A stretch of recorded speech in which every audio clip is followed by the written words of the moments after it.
വിശദമായ വാർത്തകളിലേക്ക് പോവുകയാണ്. മലപ്പുറം മഞ്ചേരിയിൽ വായ്പാ കുടിശ്ശികയുടെ പേരിൽ സ്വകാര്യ പണമിടപാട് സ്ഥാപനത്തിലെ ജീവനക്കാർ വീട്ടിൽ കയറി ആക്രമിച്ചെന്ന് പരാതി. വായ്പാറാട് സ്വദേശി അസുദുള്ള, ഭാര്യ മിൻസിയ, മകൻ അമീൻ, സിയാദ് എന്നിവർക്ക് പരിക്കേറ്റു. മണപ്പുറം ഫിനാൻസ് ലിമിറ്റഡിലെ ജീവനക്കാരാണ് ആക്രമിച്ചതെന്ന് കുടുംബം മീഡിയ വണ്ണിനോട് പറഞ്ഞു. മർദ്ദിച്ചിട്ടില്ല എന്നും വാക്കുതർക്കത്തിനിടെ വീണ് പരിക്കേറ്റതാണെന്നും ധനകാര്യ സ്ഥാപനത്തിന്റെ വിശദീകരണം. മണപ്പുറം ഫൈനാൻസിൽ നിന്ന് ഒരു 4 ലക്ഷം രൂപ ലോൺ എടുത്തിരുന്നു. അതിപ്പോൾ 2.5 വർഷമായിട്ട് കണ്ടിന്യൂ ആയിട്ട് അടക്കുന്നുണ്ട്. പിന്നെ അതിലൊരു 2 മാസം ഇപ്പോൾ അടുത്ത 2 മാസം മാത്രമാണ് ലോണ് തെറ്റിയിട്ടുള്ളത്.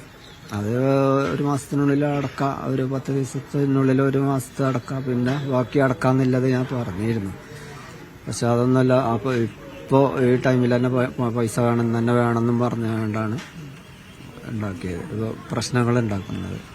2 പേര് വന്ന് പണം ഇപ്പോൾ കിട്ടണം, അല്ലാന്നുണ്ടെങ്കിൽ ഭാര്യൻ്റെ അല്ലെങ്കിൽ ആരെങ്കിലും സ്വർണ്ണം ഉണ്ടെങ്കിൽ അത് വിൽക്കുക, അല്ലെങ്കിൽ പണം വയ്ക്കുക, എന്തെങ്കിലും ചെയ്തുകൊണ്ട് പൈസ ഇപ്പോൾ കിട്ടണം, അല്ലാതെ പോകില്ല എന്നില്ല. അതിൽ ഇവൻ കടയിൽ നിന്ന് വരുമായിരുന്നു.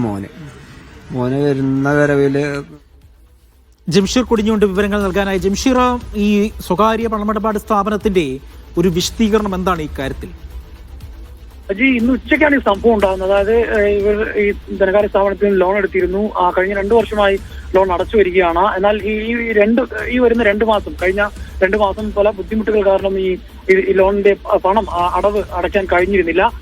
ഈ ഘട്ടത്തിൽ ആണ് ഇപ്പോൾ ധനകാര്യ സ്ഥാപനത്തിലെ 2 ജീവനക്കാർ വീട്ടിലേക്ക് വരികയും അസഭ്യം പറയുകയും പിന്നീട് ആക്രമിക്കുകയും ചെയ്യുന്ന ഒരു സാഹചര്യം ഉണ്ടായിരിക്കുന്നത്. ഈ അസദുള്ളക്കും അതോടൊപ്പം തന്നെ അദ്ദേഹത്തിന്റെ മകൻ സിയാദിനും ആക്രമണത്തിൽ പരിക്കേറ്റിട്ടുണ്ട്. അദ്ദേഹത്തിന്റെ ഭാര്യ മിൻസിക്കും. അതായത് വായ്പാറപ്പടി സ്വദേശിയായ അസദുള്ളയുടെ വീട്ടിലേക്കാണ് ഈ സംഘം വന്നത്.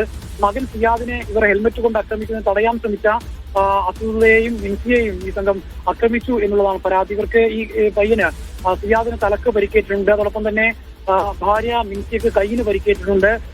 അസുഖങ്ങൾക്ക് മൂക്കിനുൾപ്പെടെ പരിക്കേൽക്കുന്ന സാഹചര്യമുണ്ട്. കുടുംബം ഇപ്പോൾ മഞ്ചേരി മെഡിക്കൽ കോളേജിൽ ചികിത്സയിൽ തുടരുന്ന സാഹചര്യമാണ് നിലവിലുള്ളത്. കുടുംബം മഞ്ചേരി പോലീസിൽ പരാതി നൽകുകയും ചെയ്തിട്ടുണ്ട്. അതേസമയം തന്നെ ഈ ധനകാര്യ സ്ഥാപനത്തിന്റെ ഭാഗത്തു നിന്ന് വരുന്ന ഒരു വിശദീകരണം എന്ന് പറയുന്നത് അങ്ങനെ ആക്രമിച്ചിട്ടില്ലെന്നും വാക്ക് തർക്കത്തിന്റെ ഇടെ നിലത്ത് വീണാണ് അവർക്ക് പരിക്കേറ്റതെന്നുള്ള ഒരു വിശദീകരണമാണ് ഇപ്പോൾ ഈ ധനകാര്യ സ്ഥാപനത്തിന്റെ ഭാഗത്തു നിന്നും വരുന്നത്.